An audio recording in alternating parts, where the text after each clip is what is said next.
மெனுவில் fill stroke பற்றி பார்க்க போகிறோம். இந்த ஃபில் கமாண்ட் செலக்ட் பண்ணுறீங்க. ஃபில் டயலாக் பாக்ஸ் ஓப்பன் ஆயிடுச்சு. இதில் கண்டென்ட்ஸ் நம்ம என்ன மாடலில் ஃபில்லை நம்ம யூஸ் பண்ண போகிறோம் அப்படிங்கிறது இங்கே கொடுத்துக்கலாம்.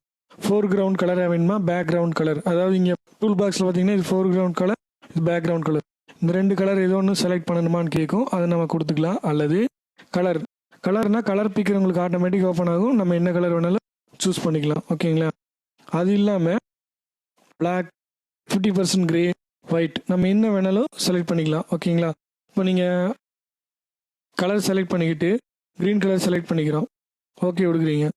இதோட பிளெண்டிங் மோடும் நம்ம இங்கே சேஞ்ச் பண்ணிக்கலாம், அல்லது நார்மலையும் வச்சுக்கலாம். ஓகேங்களா? ஒப்பாசிட்டி, அந்த ஃபில் பண்ணக்கூடிய கலரோட ஒப்பாசிட்டி நம்ம குறைச்சிக்க முடியும். ஓகேங்களா? ஓகே பட்டன் ப்ரெஸ் பண்ணுறீங்க. இப்போ இந்த லேயரில் உங்களுக்கு ஃபில் ஆயிடுச்சு. இது ஃபில் பண்ணக்கூடியது பார்த்தீங்கன்னா ஆக்டிவ் லேயர்லேயே தான் உங்களுக்கு ஃபில் ஆகும். லேயர் பேலட்டில் பார்த்தீங்கன்னா முதல்ல எப்படி இருந்துச்சு அண்டு பண்ணி பார்த்தீங்கன்னா உங்களுக்கு தெரியும். இது வந்து பேக்ரவுண்ட் லேயர் இப்படி இருந்துச்சு. இப்போ நம்ம ஃபில் அப்ளை பண்ணோன்னே அந்த லேயர் மேலேயே உங்களுக்கு அப்ளை ஆகிடுச்சு. ஓகேங்களா? கண்டு பண்ணிக்கும். இதுவே நீங்கள் பேட்டர்ன் ஃபில் பண்ணுறதா இருந்தாலும் எடிட்டில் ஃபில்லில் பேட்டர்ன் செலக்ட் பண்ணிக்கிறோம்.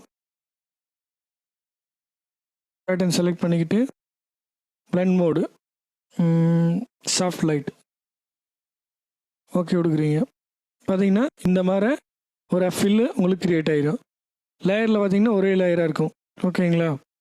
நம்ம அடுத்ததாக பார்க்க போகிறது ஸ்ட்ரோக்குன்னா என்னென்னா, நீங்கள் செலக்ட் பண்ணக்கூடிய செலெக்ஷனுக்கு லைன் திக்னஸ் வந்து நம்ம கொடுத்துக்கலாம். எலிப்டிக்கல் மர்க்கியூ டூல் செலக்ட் பண்ணிவிட்டு ஒரு செலெக்ஷன் க்ரியேட் பண்ணுறோம். இதுக்கு எடிட் மெனுவில் ஸ்ட்ரோக் டயலாக் பாக்ஸ் ஓப்பன் ஆயிடுச்சு. ஸ்ட்ரோக்கோடைய வித்து எவ்வளோ பிக்சல்ஸ் வரணும்னு நீங்கள் கொடுத்துக்கலாம்.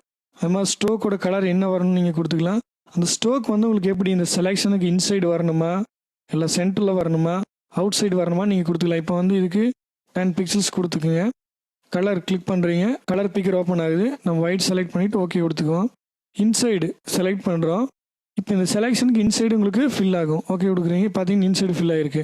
அதுவே ஸ்ட்ரோக்கில் சென்டர் கொடுத்தீங்கன்னா செலெக்ஷனுக்கு இன்சைடு அவுட் சைடு சென்டராக உங்களுக்கு ஃபில் ஆகும். ஓகே பார்த்தீங்கன்னா செலெக்ஷன் இங்கே இருக்குது, 2 சைடு உங்களுக்கு ஃபில் ஆகிருக்கு. ஓகேங்களா? அடுத்து ஸ்ட்ரோக்ஸில் அவுட் சைடு, இந்த செலெக்ஷனுக்கு அவுட் சைடில் உங்களுக்கு ஃபில் ஆகும். ஓகேவா? இப்போ நம்ம இதுலேயுமே அந்த பிளெண்ட் மோட்ஸ் நம்ம கொடுத்துக்க முடியும். ப்ளஸ் ஒப்பாசிட்டி கொடுத்துக்கலாம். ஒப்பாசிட்டி வந்து 50 கொடுத்துட்டு ஓகே கொடுக்குறீங்க. ஒயிட் இல்லாமல் ஒயிட்டில் வந்து 50% குறைஞ்ச மாதிரி ஸ்க்ரீனில் தெரியும். ஓகேங்களா? அடுத்த ஸ்ட்ரோக்கில் 100% ஒப்பாசிட்டி கொடுத்துக்குவோம். மல்டிபிள் கொடுத்துட்டு கலர் செலக்ட் பண்ணிக்கலாம். ஓகே கொடுக்குறீங்க. பார்த்தீங்கன்னா இந்த மாடலை உங்களுக்கு மாறிடும்.